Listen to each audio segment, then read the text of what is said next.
Bonjour, comment tu vas? J'espère que tu vas bien. Pour ma part, je vais très très bien. Et comme toujours, avant de commencer, on va prendre un instant juste pour faire une pause et ressentir l'énergie de notre corps. Et donc, on inspire, on expire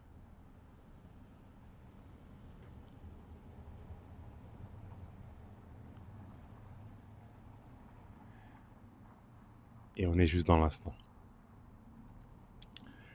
Aujourd'hui, une fois de plus, je vais parler d'un sujet qui me tient grandement à cœur. En fait, un peu comme chaque jour. Aujourd'hui, je vais parler de la gratitude.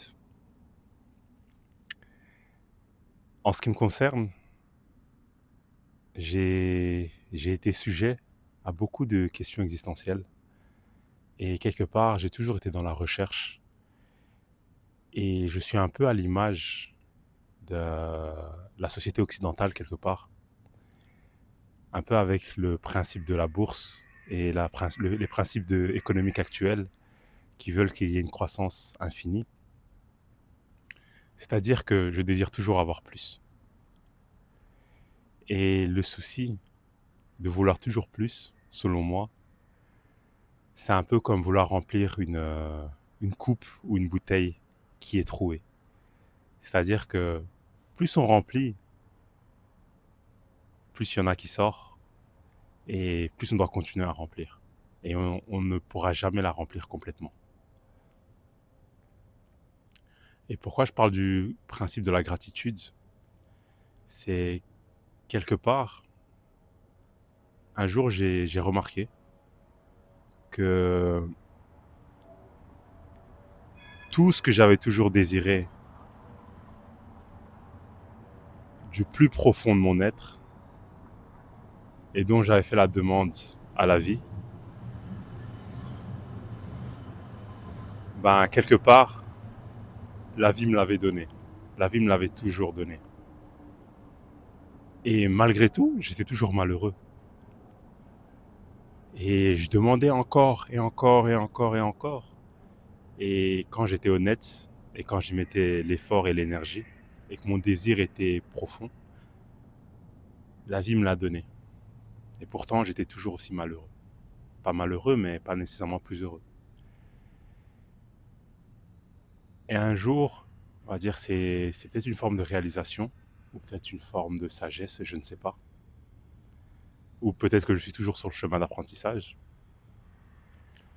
Je me suis rendu compte que il y a l'adage qui dit on peut soit voir le verre à moitié vide, soit le verre à moitié plein. Mais tout ce que je sais, c'est qu'il y a quelque chose dans le verre. Ce qui est important n'est pas ce qu'on rajoute au verre, c'est ce qu'il y a déjà dedans. Et c'est un peu ma conclusion quelque part de la gratitude, c'est que chaque jour je me réveille et depuis je suis plus heureux. Je suis beaucoup beaucoup plus heureux. C'est au lieu de penser à ce que je désire et à ce que la vie peut encore m'offrir, j'aime bien prendre un instant, un moment, juste pour remercier la vie pour tout ce qu'elle m'a donné et tout ce que je possède. Ce n'est pas grand-chose et pourtant ça a changé ma vie. Une petite anecdote, c'est il y a quelques jours, j'étais en train de me balader et donc je traverse au niveau du passage piéton. J'étais en train de marcher. Je traverse au niveau du passage piéton et le conducteur de la voiture était un peu en train de rêvasser et il a failli me renverser.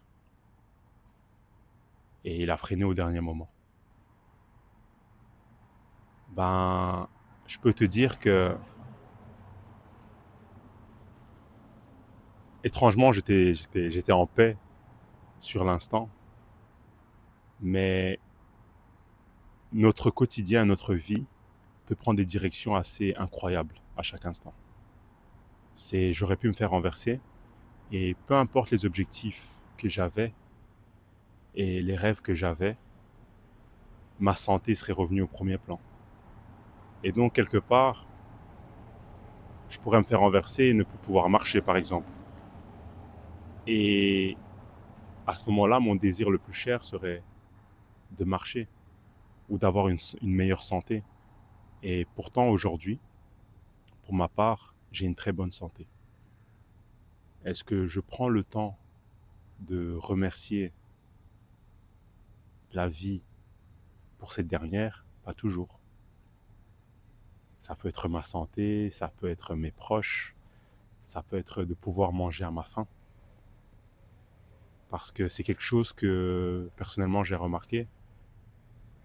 Il est difficile de se mettre à la place de quelqu'un d'autre, mais il est beaucoup plus facile de se mettre à sa propre place. Une autre anecdote, c'est il y a plus ou moins un an et demi, j'avais une rage de dents. J'avais une douleur atroce au niveau de ma dentition. Et comme toujours, j'ai l'impression, ça arrive un vendredi soir ou un samedi soir. C'est-à-dire que le dimanche, mis à part aller chez un dentiste de garde ou aux urgences, on ne peut pas faire grand-chose. Donc, c'est-à-dire qu'il faut attendre lundi matin, et encore, si on a la chance d'avoir un rendez-vous, pour aller chez le dentiste. Et donc, ce qui s'était passé, c'est que j'avais mal en permanence. Et donc, ça a duré 36 heures, voire 48 heures, parce que j'ai pas eu un rendez-vous directement. Et mon seul rêve, et la seule demande que je faisais à la vie à ce moment-là, et paradoxalement, j'en avais pas des milliers, comme je peux en avoir maintenant que tout va bien, mais ma seule demande était de ne pas avoir mal. Et je pense que j'aurais tout donné juste pour que cette demande soit réalisée. Et donc, je tente, tant bien que mal, comme je disais au début de la vidéo, de parfois prendre un instant, juste de dire merci. Pas merci pour ce qui deviendra ou ce qui adviendra et ce que la vie va me donner. Ça, c'est libre à la vie. Elle donne, elle reprend également. Et donc, j'aime prendre un moment, un instant, juste pour dire merci. Merci à ce qui est. Merci à ce qui est dans toute sa forme. Moi, c'est comme ça que je le vis et je pense que chacun le vit comme il le désire. C'est que je remercie pour ce qui est et pour ce qui ne l'est pas. Si par exemple, comme actuellement, j'ai des relations difficiles avec ma famille, je le remercie également. Ça m'attriste, mais j'ai appris à faire confiance à la vie, comme j'ai appris à faire confiance à chaque fois qu'elle m'a donné. Et donc, merci. Merci pour ce qui est. Merci à toi de prendre un moment, un instant de ta vie pour regarder ma vidéo et regarder ce que j'ai à partager. Et n'hésite surtout pas de me faire un cadeau quelque part en me partageant quelque chose de toi dans les commentaires. Une fois de plus, un grand merci et à très bientôt. Et prends le temps de dire merci et de ressentir la gratitude à la vie. Je t'embrasse. À demain.